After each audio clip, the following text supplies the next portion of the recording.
اللہ اللہ اللہ اللہ اللہ بسم اللہ الرحمن الرحیم۔ ہدایت النحو کے تیسرے باب مرفوع کی اقسام کے سبق نمبر 12 میں خوش آمدید۔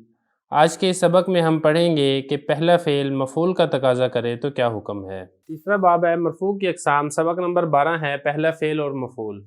دیکھیں گزشتہ سبق میں ہم نے یہ پڑھا تھا کہ بصریوں کے نزدیک آپ نے دوسرے فعل کو عمل دینا ہے، اور پہلا فعل اگر فاعل کا تقاضا کرے وہ ساری تفصیل آپ گزشتہ سبق میں پڑھ چکے ہیں۔ آج کے سبق میں ہم نے یہ پڑھنا ہے کہ پہلا فعل اگر مفعول کا تقاضا کرے تو پھر کیا کیا جائے گا۔ تو سب سے پہلے آپ عبارت دیکھ لیں، پھر ترجمہ اور آخر میں ہم اس کی تشریح کرتے ہیں۔ وَإِنْ كَانَ الْفِعْلُ الْأَوَّلُ يَقْتَضِي الْمَفْعُولَ وَلَمْ يَكُنِ الْفِعْلَانِ مِنْ أَفْعَالِ الْقُلُوبِ حَذَفْتَ الْمَفْعُولَ مِنَ الْفِعْلِ الْأَوَّلِ كَمَا تَقُولُ فِي الْمُتَوَافِقَيْنِ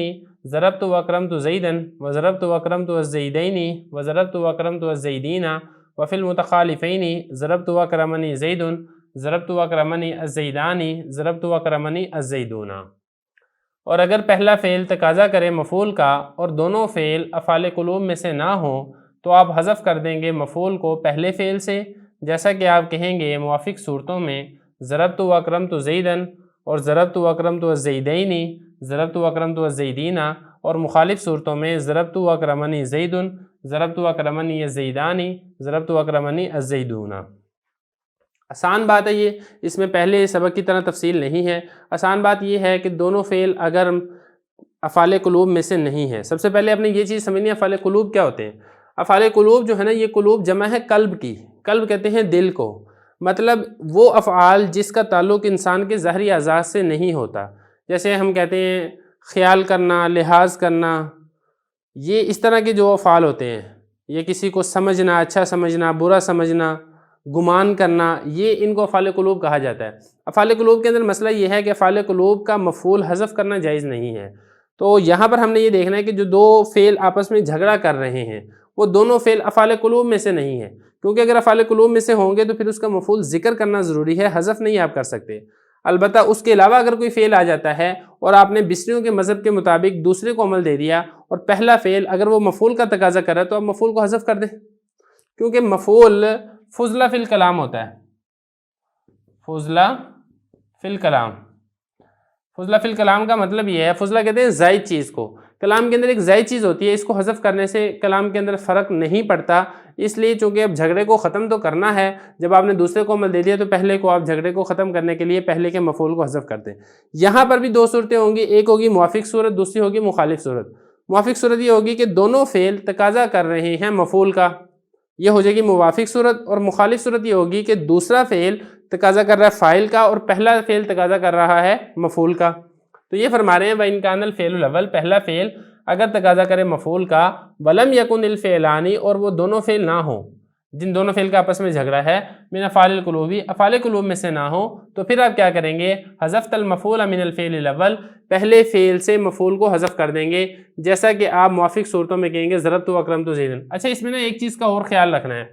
جیسا کہ ہم نے پچھلے سبق میں یہ پڑھا تھا کہ جو پہلے فعل کو آپ نے لے کر آنا ہے وہ واحد لے کر آئیں گے، تثنیہ لے کر آئیں گے، جمع لے کر آئیں گے، وہ جو اسم ظاہر کے مطابق لے کر آئیں گے، کیونکہ اگلا جملہ اس کی تفسیر کر رہا تھا، تو جیسا جملہ مفسر یعنی تفسیر والا جملہ ہوگا ویسا ہی آپ فعل لے کر آئیں گے۔ یہاں پر ایسا نہیں ہے، کیونکہ یہاں پر تو آپ نے سیدھا سیدھا مفعول کو حذف کر دینا ہے، لہذا جو فعل ہے جس طرح ہے اس کو اسی طرح ذکر کیا جائے گا، اس فعل کے اندر فاعل کے اعتبار سے واحد تثنیہ جمع میں تبدیلی نہیں کی جائے گی۔ کیسے، میں آپ کو سمجھاتا ہوں یہاں پہ۔ اب یہاں پر آپ دیکھیں ضربت واکرمت زیدن، زید کو آپ نے اکرمتو کا مفعول بنا دیا، یہ موافق صورتیں ہیں۔ موافق صورتیں مطلب دونوں فعل ایک ہی طرح کا تقاضا کر رہا ہے، یہ بھی مفعول کا تقاضا کر رہا ہے، یہ بھی مفعول کا تقاضا کر رہا ہے۔ یہاں پر بھی دوسری مثال میں بھی ضربتو بھی مفعول کا تقاضا کر رہا ہے، اکرمتو بھی مفعول کا تقاضا کر رہا ہے۔ تیسری مثال میں بھی ضربتو اکرمتو دونوں مفعول کا تقاضا کر رہے ہیں، یہ ہے موافق صورت۔ تو موافق صورت میں آپ پہلے دیکھیں، زید کو جب آپ نے اکرمتو کا مفعول بنا دیا تو ضربتو کا مفعول وہ آپ حذف کر دیں گے، وہ جب ہے ہی حذف ہے تو چاہے وہ واحد حذف ہو، چاہے تثنیہ حذف ہو، چاہے جمع حذف ہو، جب کلام کے اندر موجود ہی نہیں ہے تو پھر ضربتو کے اندر کسی قسم کی تبدیلی نہیں کی جائے گی۔ یہاں پر آپ دوسری مثال میں دیکھیں، ضربتو اکرمتو الزیدین، یہ الزیدین کو ہم نے اکرمتو کا مفعول بنا دیا، یہ تثنیہ اسی لیے ہے کیونکہ تثنیہ کی حالت نسبی یا ماقبل مفتوح اور نون کے ساتھ آتی ہے، تو جب ہم نے اس کا مفعول بنا دیا، اس ضربتو کا مفعول وہ ہم نے حذف کر دیا۔ یہاں پر ضربتو کو ضربا نہیں لے کر آئیں گے، تثنیہ نہیں لے کر آئیں گے، کیونکہ فاعل کے اندر تو کوئی جگڑا ہے ہی نہیں، جگڑا ہے ہی مفعول میں اور مفعول بھی اس کا حذف ہو چکا ہے، لہذا اس میں اس کے مطابق الزیدین کے مطابق تبدیلی کرتے ہوئے اس کو تثنیہ نہیں لے کر آئیں گے، جیسا کہ ہم نے گزشتہ سبق کے اندر فعل کو ہم تثنیہ لے کر آئے تھے۔ یا اسی طریقے سے ادھر دیکھیں آپ، ضربتو اکرمتو الزیدین،